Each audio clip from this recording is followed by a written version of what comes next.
My script on child abuse and neglect. The following script is based on a young family whose children are severely abused and neglected by their mother and stepfather.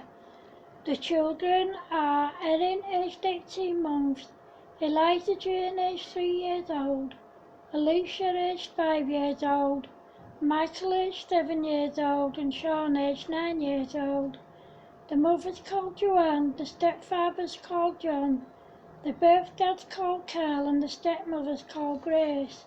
Stepfather: Michael, get here now. Michael: no, I don't want to. Stepfather grabs hold of Michael and beats him up. He also uses a belt on him, leaving several whip marks all over his body. Mother: you deserve that, Michael, and if you don't do as you're told in future, you will get that, if not worse, every time. She then locks Michael in a cupboard for 3 days with no food or water and only a bucket for a toilet. Alicia: Mummy, Erin's crying, she needs changing. Mother: shut up, you stupid child. You change her if you're that bothered. Oh, don't think you'll be eating today because you won't, and don't even think about taking any food because that food is for me and John. Alicia starts to cry and tells her mum that they are all hungry, but she just gets punched in the face and thrown against the wall. The mother and stepfather then go out and don't come home for the whole day, and the children are left home alone the whole time. When the parents finally do come home, they are high on drugs and very drunk. They bring some people home with them who sexually abuse all the children. Sean: I'm going to tell our teacher what just happened because these people should never have done this to us. Excuse me.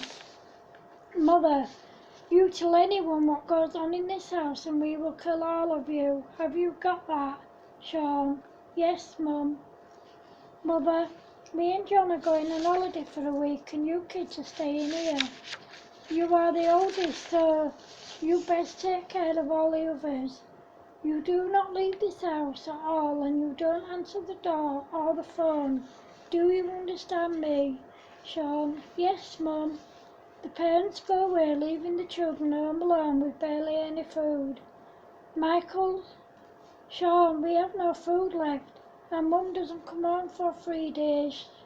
Sean: the baby needs nappies, there's only 4 left. What are we going to do? Sean: I don't know. If we tell anyone, then Mum and John will kill us. We will have to go out after dark and look for food. It's the only thing we can do. Michael: okay. Mother: we're back. I hope you have all behaved yourself whilst we've been away. Sean: yes, Mummy, we have, but we run out of food and we're hungry. Mother: tough. You'll have to stay hungry because we're not feeding you. You've got school tomorrow, get them to feed you. We're hungry now. Mummy, please let us eat. Mother: you're getting nothing. You can sit at the table, all of you, whilst me and John eat. Sean: oh, but Mummy, that's not fair. The mother then turns and smacks Sean in the face and locks him and the other children in a small cupboard together for 2 days with no food and water. Teacher: Sean, what happened to you? Sean: I got punched by another boy. Teacher: Sean, is everything okay at home? Sean then bursts into tears and tells his teacher everything.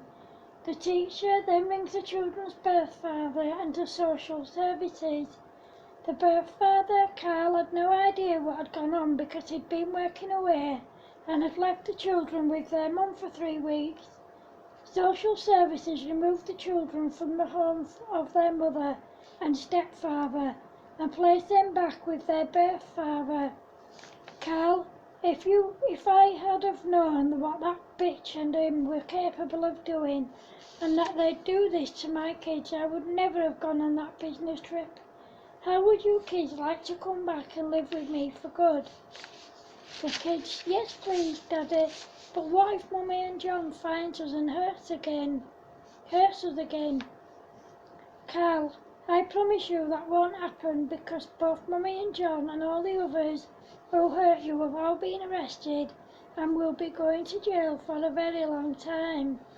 The kids, but what if they don't and they do find us, Daddy, and they hurt us again or they try to take us like before? Carl, that won't happen. They will never find you. The kids, okay, Daddy. Carl, all the kids are both fed and asleep now, thank God. I can't believe I trusted that bitch to take care of my kids and him, and they do this to them. What kind of person does that to a child? They're nothing but a set of evil monsters, and no child deserves this. It's going to be a long time before these kids get over their ordeal. I will never love them again, ever, no matter what. Grace, don't blame yourself, Carl. What happened is not your fault. You weren't to know what that evil bitch and him were capable of. It's not your fault. Carl, it is my fault, Grace. I should never have left them with her. Grace, it's not your fault, Carl. It's not your fault. The kids are safe now and will be living with us forever. I will legally adopt them and raise them alongside you, and I will treat them how kids should be treated.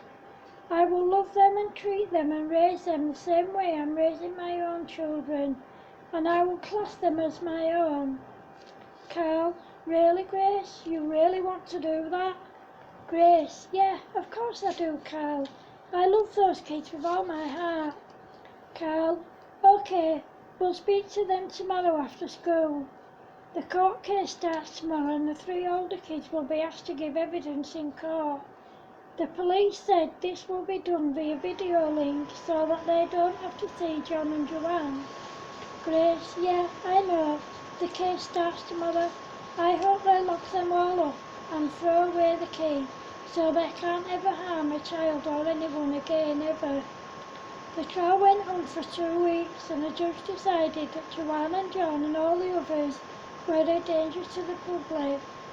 They were sent to prison for 15 years and were all forced to sign the sex offenders register.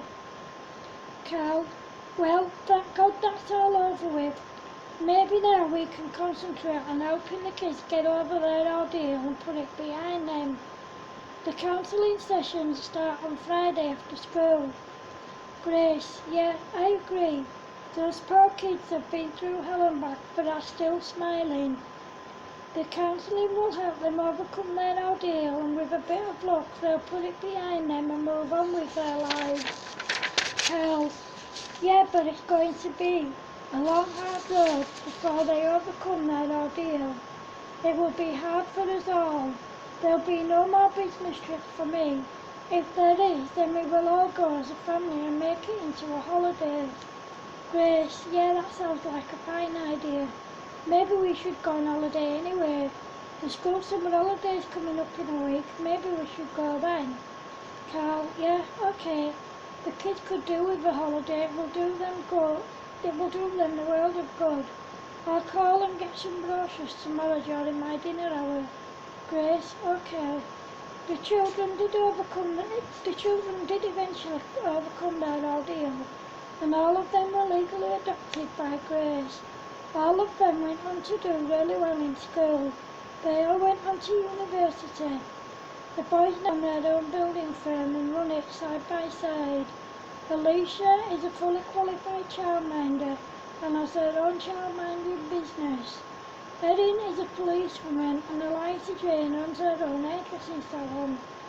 Their mother and stepfather and all the others who abused them are due to be released in a few months but will not ever be allowed to contact any of the kids again. The end. Thanks for watching.